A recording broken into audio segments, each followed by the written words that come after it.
Dan Lennington is standing by from Wisconsin Institute for Law and Liberty with another lawsuit that is going to be filed against the Evers administration for failure to comply with the law with regard to racial discrimination. Hi, Dan. How are you?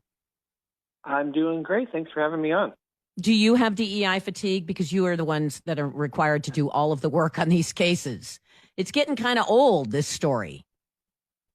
Yes, we started this effort to tackle DEI in 2021. And since that time, we've represented over 80 clients from 26 different states.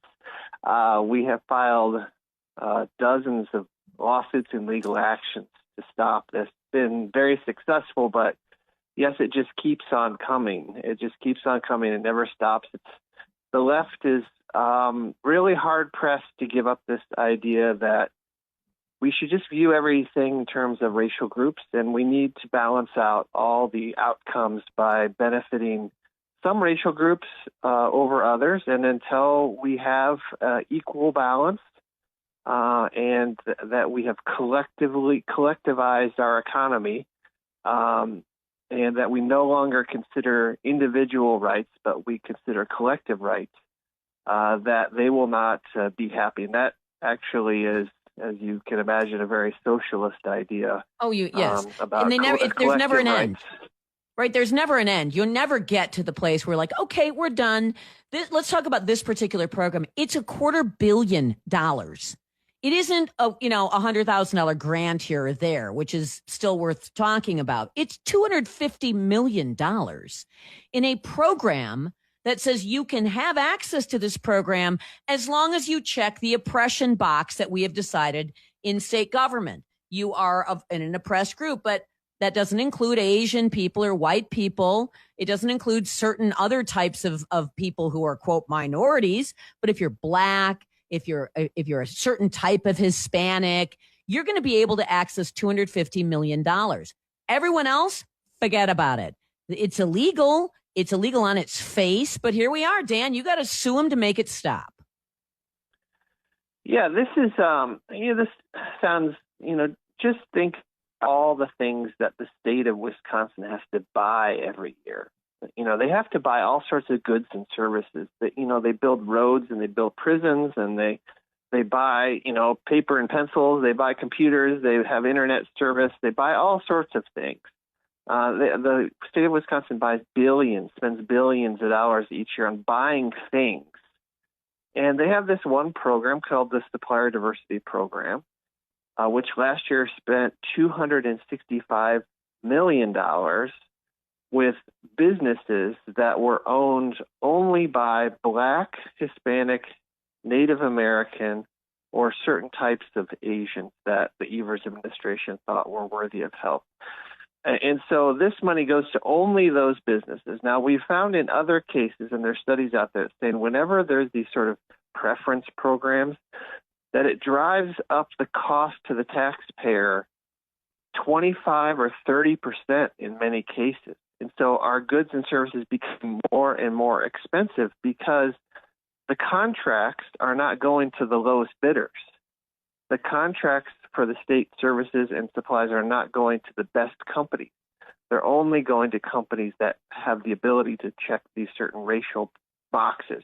And that's bad for taxpayers, makes everything more expensive, immoral, wrong, and unconstitutional to treat people differently based on race, yet the Evers administration keeps doing that. And his term so far, he spent about $1.5 billion with a B on this special set-aside program for his preferred racial groups that he likes over other racial groups. Okay, this is vote buying.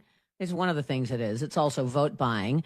I'm going to give you $1.5 billion, and it's patronage. It's 100% patronage. So this is, if you own a company and you're white and you have just got the best deal on, rebar or laptop computers.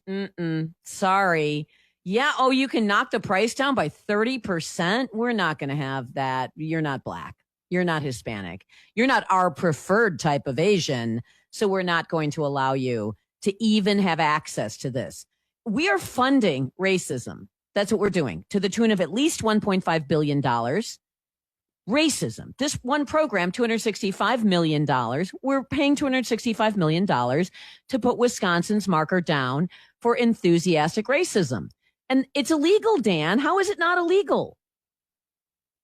Yeah, it's definitely illegal, and it's going on, and we have to sue to stop it. Now, we're using an interesting legal strategy this time. We have formed an association of taxpayers called Citizens Defending Liberty, and this is a voluntary association that any taxpayer can join if they'd like to join. It's free to join. You can leave anytime. There's no obligation, no cost. Our membership list is completely private.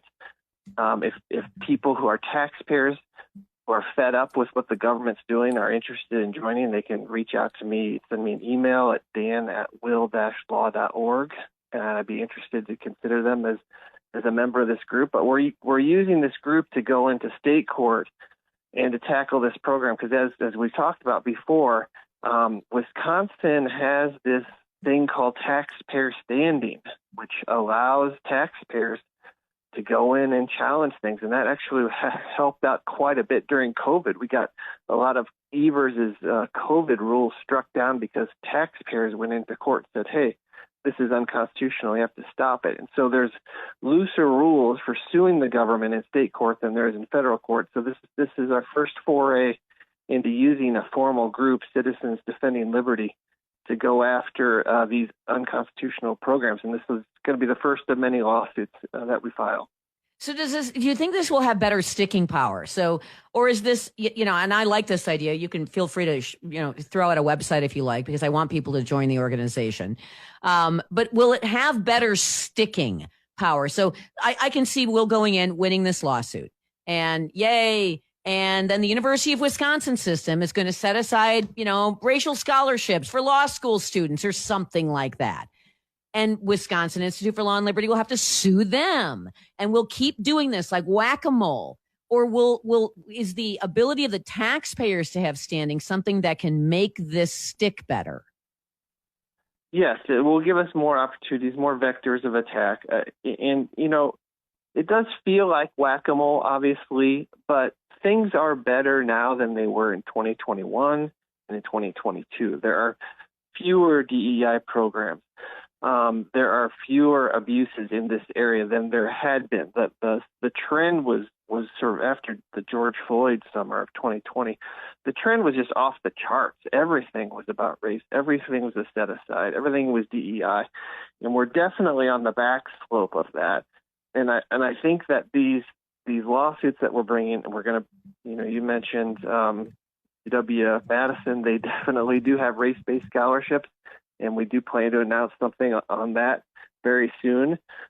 So yeah, we are hitting hard at them, but we're pushing forward.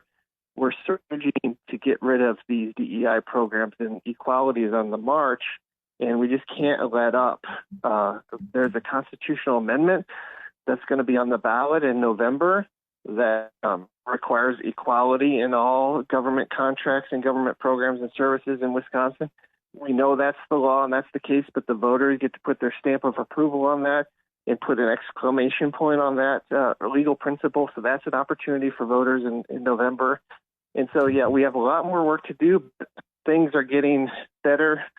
Fewer people are losing jobs and benefits based on their race, and things are becoming more colorblind and race neutral, which is good for everyone. That constitutional amendment has the potential to be very, very huge. Not a lot of talk is going on about that. I think we're spending more of our time talking about, the candidates. More specifically, we're talking about the absolute hilarity that the Democrats have provided for us in terms of political entertainment and their candidates. But that is something that hopefully will drive people to, be interested in voting in this upcoming election, because that's now we have a constitutional declaration that you're not allowed to do this, despite the fact that we've had the United States Supreme Court, Wisconsin Institute for Law and Liberty multiple times in state and federal court winning these cases.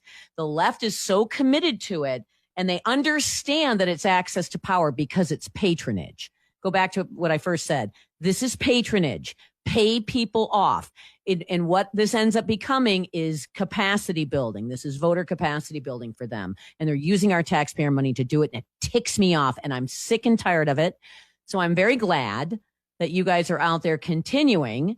But the fight is just, it seems like it is a never ending fight, because when you decide the law doesn't matter in the first place, you're not terribly terrified of being dragged into court, especially if there are no consequences, Dan. And that's the other part of the problem. What really is the consequence? A slap on the wrist. Taxpayers have to foot the bill for Wisconsin Institute for Law and Liberty's legal fees. Yeah, and this the other problem is that if Democrats get in power or stay in power, it gives them the sort of political cover to keep doing this sort of stuff. And the idea that maybe the voters actually kind of support this race discrimination. Maybe if DEI candidates keep getting elected, people who support race discrimination, maybe it's okay. So yeah, we lose a court case once in a while, but the voters are with us, and so it's why it's incredibly important to elect public servants who have a dedicated view on equality and do not support race-based programs. So there's no personal penalty that anybody will pay for this. There's no personal penalty. So what's the downside of it? If people keep saying, okay, here I'm too bored, or I'm too irritated, or I'm too black-pilled to go and vote, I'm just going to stay home, then what would be the incentive to, behave better, even with a constitutional amendment? I mean, I could see them violating, let's say we pass the Equality Amendment, they violate the constitutional amendment, Wisconsin Institute for Law and Liberty drags them into court, and you win. Slam dunk. What was the downside for them? You won a court case. And if you don't oblige the court in the first place, unless it's a decision you like, then, that's the new thing that is really difficult to manage, is that you are up against a group of people who oftentimes will just simply ignore the court. Yeah, it's a really interesting issue. We, back 10 years or so, when I was working more with the legislature and the Republican legislature and the Walker administration, I had these ideas about should we do with agencies that violate the law? What should we do with people inside of agencies that are continually violating the law and exceeding their power? And there are some ideas out there about taking away appropriations from agencies, having a financial penalty to state agencies that flagrantly violate the law, or people losing their jobs in state government who are violating constitutional rights. But those are not judicial remedies. Those are remedies the legislature would have to provide, sort of a penalty that if you do this, you're going to lose appropriations, you're going to lose money. And if that can be quite effective, because if there's one thing that bureaucrats are jealous of, it's their little fiefdom and their appropriations. And if the legislature comes and says, hey, if you keep doing this illegal business, we're going to take money away from you, that's even more powerful in many cases than firing people who are bad actors. Oh, I think you should take money away and fire the people who did it. And that is it. But as you say, it's a matter of legislation, which of course would be challenged in the courts. It would be. But I love that idea. I think that may have been a bridge too far after Act 10, considering what they did to occupy the Capitol for 6 weeks during Walker's time. But, maybe during a Tiffany administration, especially given that we have blunted the authority of the legislature with a Wisconsin Supreme Court decision, which I won't belabor here. But Dan, I hope you have a great weekend. Thank you very much for joining me today on the program. Great. Thanks for having me.